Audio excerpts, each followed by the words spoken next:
Hey, welcome on in. It's another edition of the Aggie Coaches Show right here on the Aggie Sports Network from Learfield IMG College. We are out and about today at Old Chicago, and remember, some great opportunities to come down here and grab a bite, grab a drink, and certainly hang out with us. We got a lot to get to on the program, and of course, let's kick it off with the athletic director at Utah State, John Hartwell, who's kind enough to join us. And John, never an easy week as an athletic director, is it? Never know what the next curveball is, and obviously a lot going on this week, as I told you. And anytime you have a coaching change, a head coaching change, it's it's a challenge, and those decisions aren't taken lightly. But at the end of the day, my job is to give our student athletes and our coaches the best opportunity to be successful. And after multiple meetings with Gary, and I'll say this up front, and I said this yesterday in the press conference, Gary's departure from Utah State should take nothing away from the body of work that he's done and what he did 8-9 years ago to totally turn our program around. I will forever be indebted to him, and I think I speak for all of Aggie Nation, be forever indebted to him for what he's done for our program. But again, as we were looking at the here and now, and not only where we were 3 games in this season and the trajectory that we were going, and sitting down with him again, multiple meetings, and there was agreement on his part that, hey, we're not where we need to be, and we're not trending in the right direction. So the decision was made for a change. Frank taking over, and if there's ever anybody that has the blood, sweat, and tears equity invested in Aggie football, it's Frank Maile. From a player standpoint, from a coaching standpoint, multiple stints. And I can already tell you, just in 3 days' time, there's a level of energy and enthusiasm, amongst our players, and I think we'll come out ready to play on Saturday. I'm just upset that we won't be able to have fans in the stands there, but encourage all Aggie Nation to tune in. To Fox Sports and watch the game, and we'll see where we go the last 5 games. I told him, I said, hey, this is an opportunity for him, and he's 1-0 as an interim coach, as he was 2 years ago in the bowl game, and it's an opportunity for him to to rally the troops, if you will, and get them to play hard. I said, I'm not going to judge you on wins and losses and that. But the effort and execution, I think, is really important. So I look forward to seeing us play on Saturday. What are you looking for? What are some of the attributes you're looking for as you begin this search process? I want to make sure that we've got, and I know this term gets overused, but I want to say juice. I want somebody that's got some juice to themselves, and that they bring juice and enthusiasm to our football program. And and I've had people say this to me, and it's not a bad analogy to find the Craig Smith to coach football. It's that kind of energy and effort and intensity, 24/7, 365, and that carries over to the rest of our coaching staff and to our student athletes on the field. And this is a competitive league, and you look right now, the 2 undefeated teams in our league are San Jose State and Nevada. I mean, who would have ever thought that? But everybody's getting better, and we've got to get better too. We can't get left behind. We've got a great institution. We've got a great athletic department, a great history in football. You look at our facilities, and the opportunity is there, and we've got to capitalize on that opportunity with this hire. Well, and I love the story, and I know you and I talked yesterday on the radio on our flagship station, so I apologize if I repeat a few things, but I love the story of you and Craig, and you pretty much knew right away. I mean, how long were you in that conversation that you knew he was going to be the guy? It was about 6 minutes in, and I think we started talking about recruiting. I'll keep it PG in here because we've got some younger kids in here. But, we started talking about recruiting and, what type of player he was looking for. And I said something about, is this where you get the 6'9", and I'll leave out the rest of it, what I said. And he goes, man, he got up across the table and high-fived me, and he said, that's my guy. And, there was an instant connection. And fast forward a year later, and he goes, hey, I didn't get you a 6'9", one of those. I got you a 7 foot. And talking about Nimi, yeah. So that story, that'll be a chapter in my book one day about my connection with Craig. But you talk about that. I think chemistry and fit. With Utah State University, with Cache Valley, I think all of those are important qualities. And as I told some folks yesterday, I'm one of those. I don't want to box us in our search to say, hey, it's got to be somebody who's been a head coach, or it's got to be somebody who's been a coordinator, or, gosh, it's got to be, our offense is broken, it's got to be somebody who comes from the offensive side of the ball. I'm wide open right now, and I want to make sure that we find the best coach and the best fit to be able to give, again, the young men on our football team and the opportunity to be successful. And a big part of that is hiring a great staff around you. I mean, being a head college football coach at this level, I equated it yesterday, I think, to like being a Fortune 500 CEO. Yes, you've got to know football X's and O's. Yes, you've got to know recruiting. But you've got so many other things that you've got to have a pulse on to be really successful. And I think, there's a special skill set for that, and we'll go out there and look for that. Well, I think partly, and by the way, I could tease Thursday's Aggie auction and an ability to hopefully raise some funds for Utah State. But I was talking to somebody earlier today about this hire, and it was interesting. They didn't ask – and it wasn't a coach. It was just somebody kind of curious about the job. They didn't ask how much the head coach was going to be paid. They asked, how much do you think the pool is for assistants? Because he goes, that might be the biggest number out of all of it. Yeah, it really is, and that's. And by the way, I'm not asking you that per se. I'm just saying that's part of you're talking about hiring a good staff. Yeah, but it's interesting because obviously over the last few days we've accumulated that information, and what the average head coaching salary is in the Mountain West Conference, what the average for the pool for the 10 assistant coaches. And even in the 2 years since we hired Gary, it's risen significantly. And again, I don't see us as we make this hire. We're not going to come in at the top of the list, but we're not going to come in at the bottom either. And I mean, I don't mind telling you, base salary right now, I think the variances are $1,850,000 for Brian Harsin at Boise. And I think it actually may be Jay Norvell. Yeah, I think so. At Nevada, who's like right at $700,000. So there's a pretty wide gap there. But again, all of that we'll figure out. We got to find the right person first, and then we'll go to the negotiating table in terms of salary and all of those things. What are your conversations with President Cockett during all of this? She's been extremely supportive. We're totally in unison on that. She and I both want what's best for Utah State University, and she obviously understands. Although, as many people know, she's been on campus, almost 30 years. Came up as the dean of the Ag School, and then as the provost, and now as president for almost 4 years. Gosh, and but she understands the importance of athletics being successful. And all 16 of our sports are very important, but football and men's basketball are the two engines that drive the train in terms of revenue, publicity for the university, and everything else.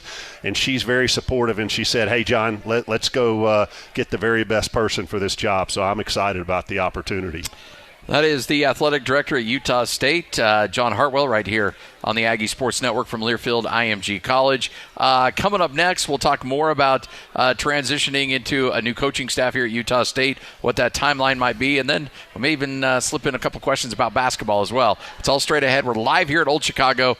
Come by, hang out with us right here on the Aggie Sports Network from Learfield IMG College. Welcome on back. You're listening to the Aggie Coaches Show as we are live here at Old Chicago. Come by, great food, great drinks. Come down and grab yourself dinner and hang out with John Hartwell, athletic director. Also, Frank Maile is going to join us coming up in segments 3 and 4. We'll chat with him what's coming up. He's unable to join us here live. He'll be on the phone with us, but we'll get his thoughts on his direction for these 5 games coming up here for Utah State. I want to talk a little bit about timeline. You still have 5 games left in this weird season. Is there a chance you may have a guy before then, or do you anticipate that coming after the season's over? We could have somebody before then, but this year, for a whole plethora of reasons, is a crazy year, but not the least of which, especially if you're in a search mode, is that regular seasons that normally end right at the end of November or the beginning of December don't end till either the 12th or 19th of December for most teams now, and then you've got bowl games after that. So I would love to have somebody. I think I used yesterday as kind of a benchmark date, December 15, and I'm still hopeful of that. And, the challenge is, though, in our business, you still got to be professional about it. So if they're and I'd say probably 99.9%, if not 100% of the people we're looking at are obviously coaching right now, either in the collegiate or professional ranks. And so to make contact with them, that's where a search firm comes in, because they can really act as kind of an independent third party and really whether unwritten or written rule amongst athletic directors, it's really not correct, if you will, for me to call a coach who's currently coaching, because they should be focused on their job. No different than I wouldn't want somebody, calling Craig Smith in the middle of the season to ask him about another job. So, but we are underway already in the search process, trying to finalize the search firm. I think we're very close on that. But somebody picked up this thing right here and kind of scrolled through over the last 72 hours, the people who have either reached out to me directly or had people reach out to me or had agents reach out to me. There is an impressive list already. And again, I think it speaks volumes about the reputation of our university and our athletic department and our football program. And I'll mention this too. It could be a good year, and, somebody might look at me strange there, but it could be a really good year to be hiring a coach, because with all of the strange things going on with COVID, I'm not sure there's going to be huge turnover in the head coaching ranks at the FBS level. And you can never forget the fact there are only 130 FBS head coaching jobs in the country. They are very coveted, and there's a lot of people out there that are very interested in this job. So I think we're going to have a very deep and a very talented pool to choose from. How much does this extra time, how advantageous is that for you in your search? Even though you can't really interview a lot of guys in the middle of their season, but just giving you 5 weeks to kind of look across the country, how helpful is that for you? Yeah, the preparation is really good, and it gives me the opportunity to watch some more games, to have some more eyes on things. If you're looking at, let's say, an offensive coordinator, you can drill down on looking at their style of play. Hey, would that match us? Look at their, recruiting as well. So it gives us a little bit more time to be more organized, because a lot of times if you have a coaching change at the end of the year and you've got a recruiting, date coming up, it is helter-skelter in terms of doing that. So we have a little bit more time to do it. I would like to do it as quickly as possible from the standpoint of, the anxiety of the people in the program, the anxiety of the student-athletes. Who's my coach going to be? What style is it going to be? All of those things. And the sooner that we can define that, the better it will be. But I certainly don't want to sacrifice speeding up the process for not getting the right person. I'd rather us take a little bit longer and make this the right hire. One thing, and I think a lot of people hear the word search firm and they're always kind of curious. What do those guys? What's the service that they provide for you? Yeah, that's a great question, Scotty, because a lot of people who aren't in that business or live in this world say, well, gosh, isn't that your job to identify candidates and make decisions? And yeah, it absolutely is. Really what they are is more of a vehicle of doing the contact stuff. Say, I'll sit down and say, hey, we wanted, I have an interest in these 15 or 20 guys, whatever it may be, go through the contact information. A lot of times those people have already – the individual coaches may not have called me, but their agents may have called. So I spent probably 3 hours on the phone today with 7 different agents, and a lot of those guys have multiple guys, just kind of walking through some of those. So I will channel those to the search firms. And the good news about talking directly to agents, most of those agents know, hey, they're either interested or they're not interested. And they may have some guys that weren't on their list that I may ask them about and say, hey, who is John Doe's agent? And, find that out to initially find out, is there interest, is there not interest? Because obviously if there's not, we'll move on. Yeah, so interesting. And then on the backside, once we get down to actually going to see people or doing interviews, it's strange and probably not as much in Cache Valley as some other places, but it would blow you away the number of people who don't have a whole lot to do at times, and they'll track airplane tail numbers and everything else to try to figure out who you may be interviewing or going to see. So a lot of times, we'll go to I won't say a remote place, but we'll go someplace where nobody would expect that there are football coaching interviews going on. And they help out with that too, huh? Yeah, and they do. And then on the very tail end, once we narrow in and decide on somebody, obviously they do background checks and things like that for us as well. Yeah, so you don't have a situation where, and I won't name the name, but the guy there was 15 years ago said he had a diploma and didn't, and ended up costing him a job. Yeah, I think that cost him the Notre Dame job. Yeah, yep, that was it. So it's an interesting process, and I think a lot of people really enjoy the transparency that you bring to this, because obviously these are, you mentioned football as being such, Urban Meyer called the football team the front porch of every university, and so you understand these are huge hires and huge opportunities for the university, but you've had some success. I mean, Neil Brown, Craig Smith. I mean, there's some guys, you've got a track record here and you've got a system. What do you prioritize in the system of what you do that you're always looking for, or certain? I know we talked about attributes, but personalities that you're looking for in a hire like this. Yeah, I think the one-on-one interviews or one-on however many people you have in there in the interview room are really important. I'm a chemistry and a feel person. I mean, if somebody doesn't bring juice to the interview and they seem like they're just kind of going through the motions, that kind of leads you to believe they may just kind of go through the motions as a head coach too. I mean, I want somebody that's excited about being there, that's excited about the potential opportunity of leading Utah State football.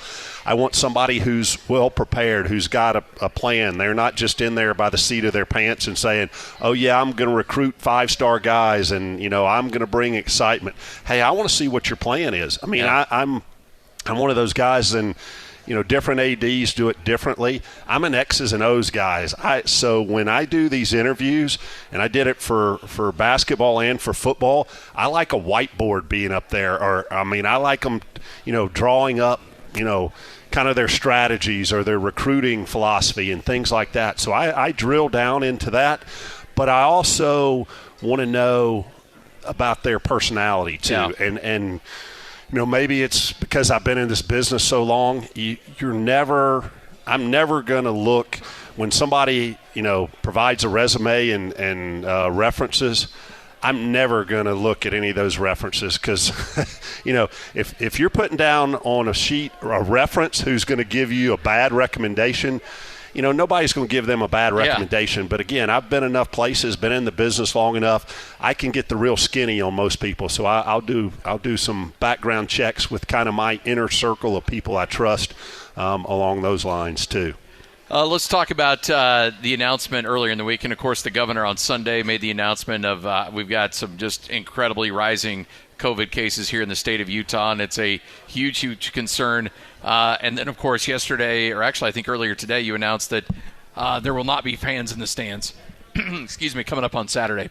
Talk about that decision and what went into that. Yeah, that was a really tough decision, and it was prompted, like you said, Saturday night. The governor, issuing a new state of emergency and a statewide mandate on masks, and basically all higher ed students having to start get tested come January 1, although Utah State's being very proactive. They're actually starting that testing of students tomorrow.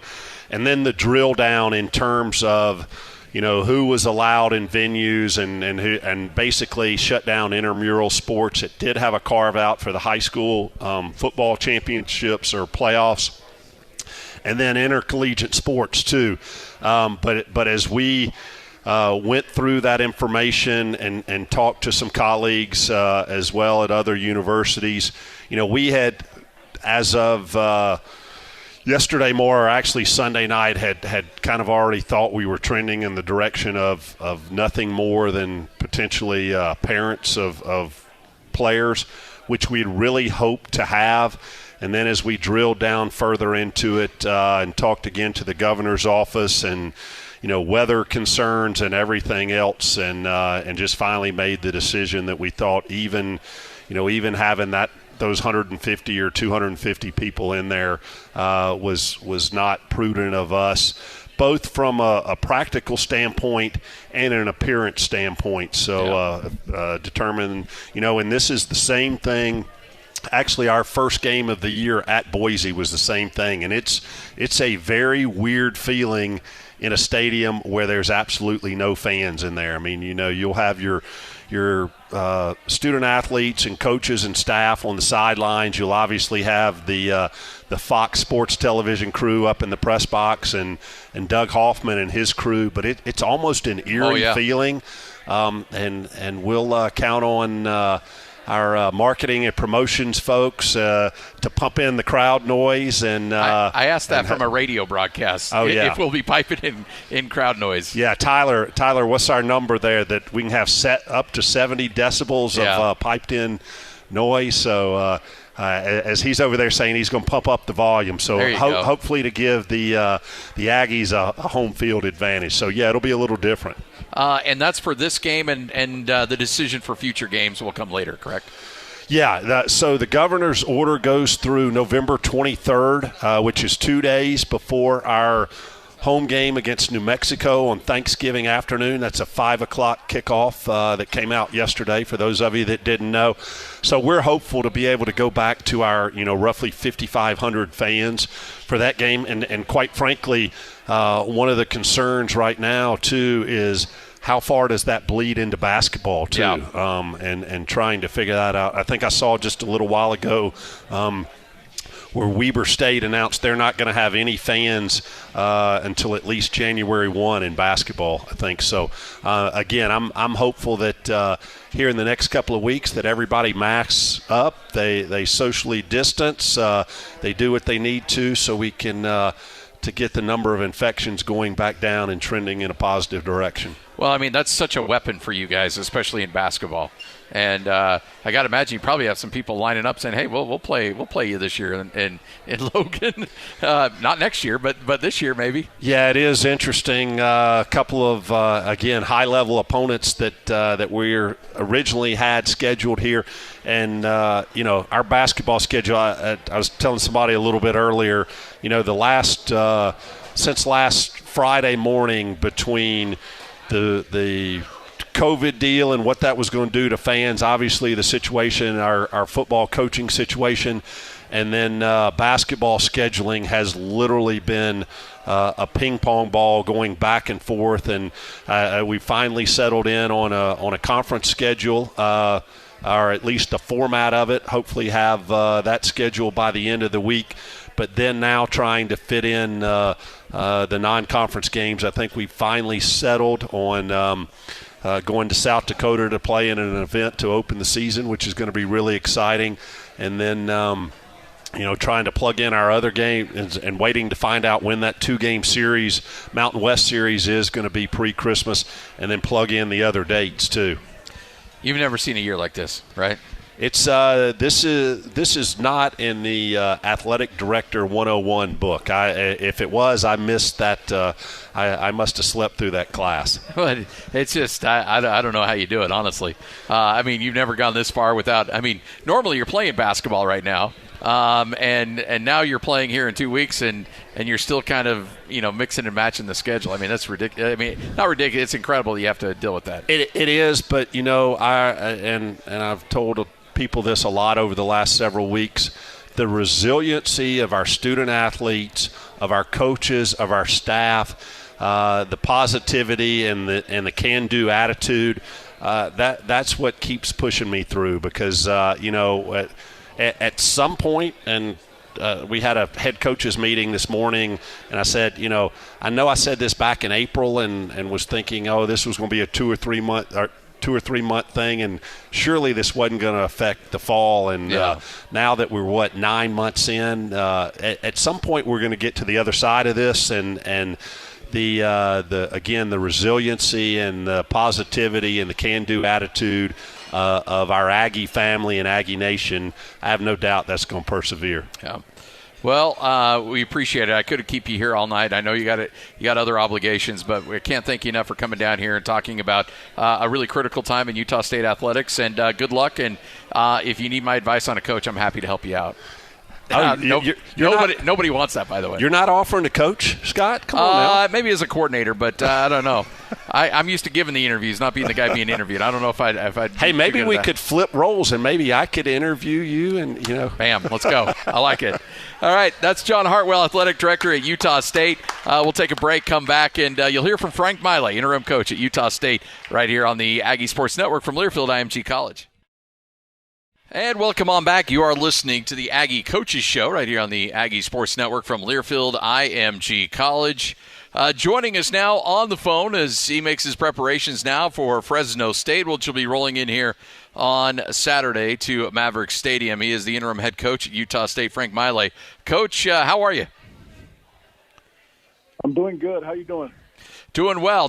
I know we talked earlier today here on our flagship station, so I apologize if I double up on some of these questions, but it's good to chat with you here on the Coaches Show. First off, let's talk a little bit about Fresno State, and what do you see out of this team? They're pretty good, man. Offensively, man, they're a really explosive football team. They got an elite running back with Rivers there in the backfield. He's third in the Mountain West. He leads their team in not only rushing but in receptions. So yeah. He's kind of a big target for those guys, and he's a guy that we have got the tackle in the run game, and then make sure we cover him down when they swing him out there. So the quarterback, Jake Hayner, man, does a good job. He's the Washington transfer, and he's a dual-threat quarterback, man. He's the second leading rusher on their team. So he's the guy we got to contain. We got to get after him in the pass game, but also make sure we got eyes on him at all times because he'll run, man. And so they're pretty explosive. They're a spread team.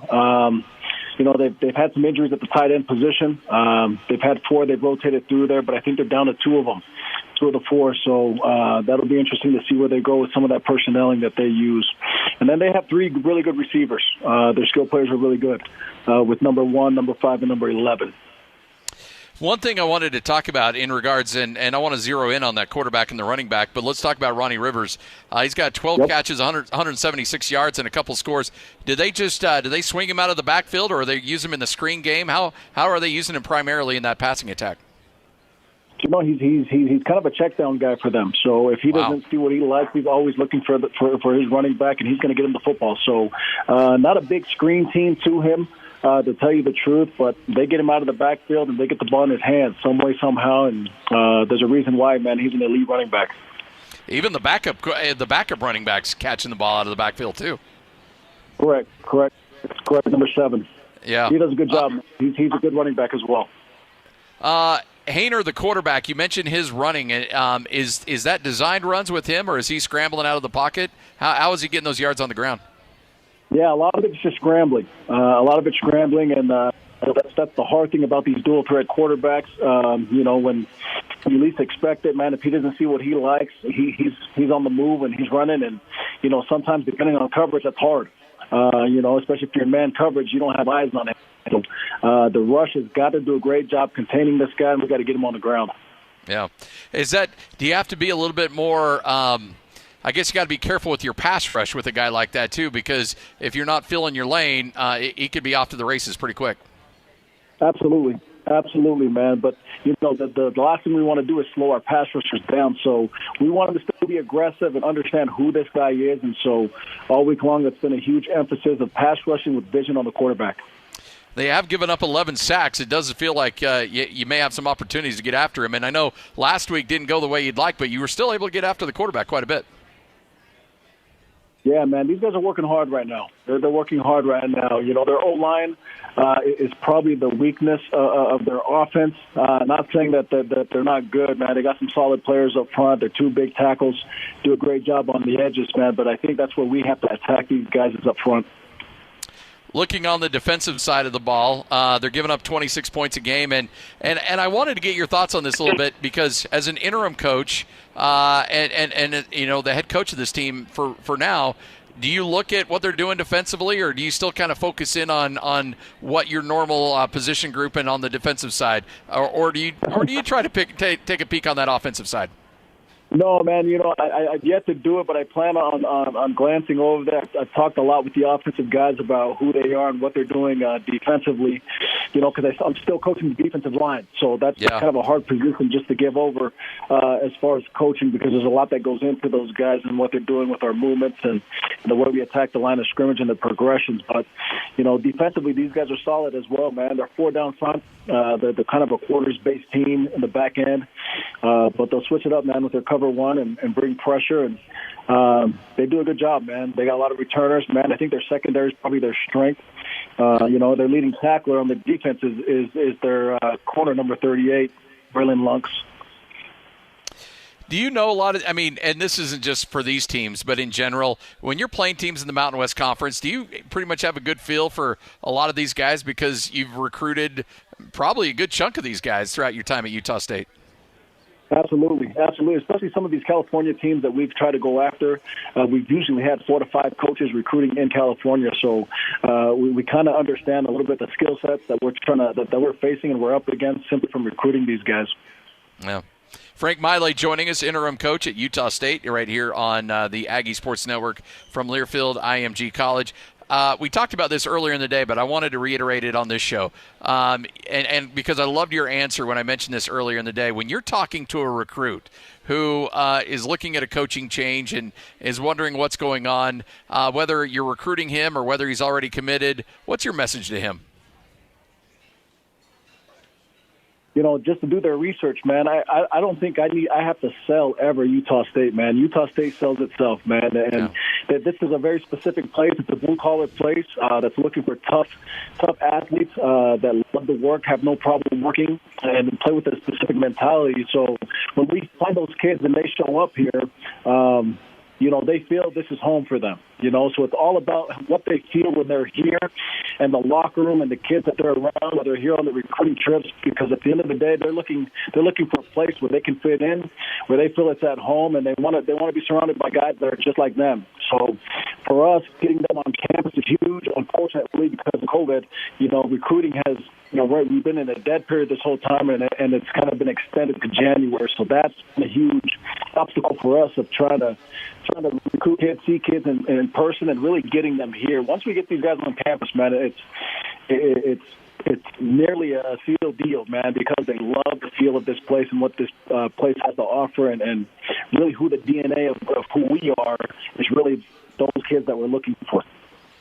How do you, when a season may not be going the way that you would have hoped, and there's maybe some emotions in that locker room after a coaching change, how do you get the juice up to where you need it to be? Because that's what I've always admired about you as a person and as a coach. You always bring that juice with you. How do you get the players to increase that level of energy out on the field? Just reminding them that this is real life, you know what I mean? And so we preach, adversity all the time, and when you face it, it's when you find the true character of a person on the football field. And the good thing for these guys, man, football's been a great life teacher for these guys, man.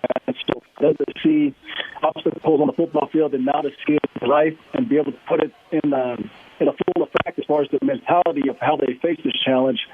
You know, it's really good for those guys. So we're fortunate enough to have those kids, man, that I don't really need to bring that much juice, man. They're tough, they're relentless, man, and they're competitive. And so we're fortunate to have those guys, man. They're still hungry. They're still hungry, man. They're still hungry for that first win.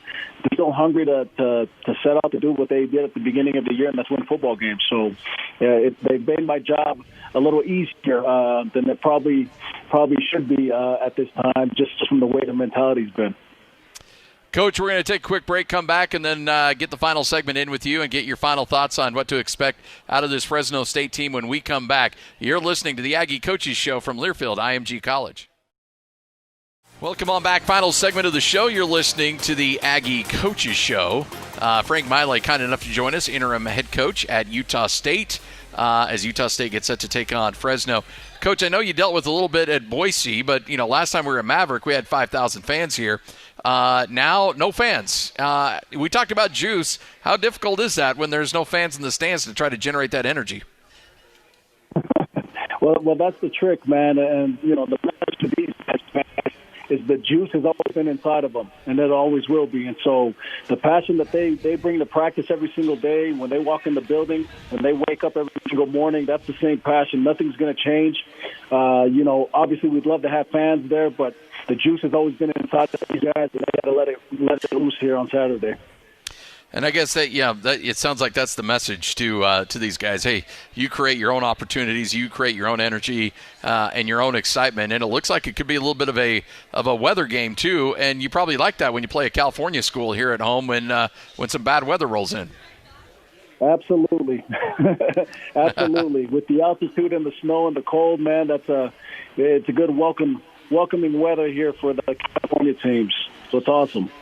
There's you mentioned this earlier on the show with me and Hans, but you brought up an interesting point that I wanted to discuss a little bit more.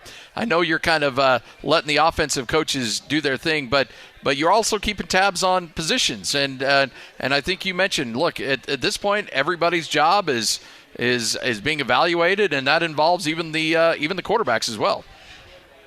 Absolutely, man. There's an open competition, man, where we're rotating them with the ones and twos to see who really wants the job, man, and who can lead these guys at the end of the day. And so, for us, we're like figuring out who are the best on both sides of the ball and getting them on the football field, regardless of who that is, what they've done, how old you are, your experience. The best player, you're going to be on the football field. Will you let Bodie make that call? Do you want to be in on that decision? How is that going to play out?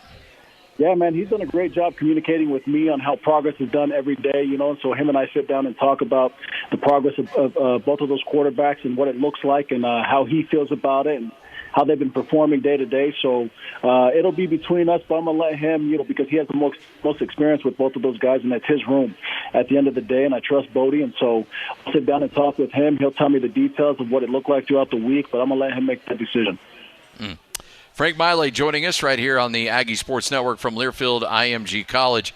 Give me your keys to the game. What do you need to see happen on Saturday for Utah State to get a W? Well, defensively, man, we got to stop the run. We talked about Rivers, man, and he's one of those elusive running backs that they have that can run the football, catch the ball out in space. They're going to get the ball to him. So we have got to stop number 20. And then the bottom line is we got to stop shooting ourselves in the feet. You know what I mean? So the Aggies got to beat the Aggies, okay, on Saturday. So for us, we can't give up explosive plays. Got to get after this quarterback. Can't let him get comfortable, and we got to contain him because he can't run the football. So defensively, those are the keys for us. We got to stop the run. We got to contain this quarterback, and then we got to get after him at the end of the day. And then offensively, man, we got to establish the run. And we got to be able to run the football on these guys, especially it's going to be a weather game. So we got to establish the run and be able to open up those situations and opportunities to create explosive plays and keep these guys guessing, keep them thinking. And so these guys have had really good practices these last 2 days. There's been a lot of juice. There's a lot of excitement of these guys getting ready for this game. And again, like I said earlier, man, they're hungry. They're hungry for a win. And to get this taste out of our mouth for what's happened in the last 3 weeks and the coaching change here, there's nothing better to get that taste out of their mouth than win a football game this weekend. I know the last time you were an interim coach, you got a convincing win in a bowl game, and you've got far more resources now than you did then. I mean, you and Stacy and were kind of putting that thing together with a bunch of GAs and baling twine for that bowl game. Here, you got all your assistants here. No doubt, man. We kind of had to tape our staff together. It was all hands on deck then. But those guys did a great job, man. Our GA did a great job. It was me, Coach Una, Coach Collins, and Coach Yost running the whole team. And so, man, it was a really good effort by everybody, man, including our players, man. It was enough for them that they went through, and, they were the only way to finish the season the right way, and that's what they did.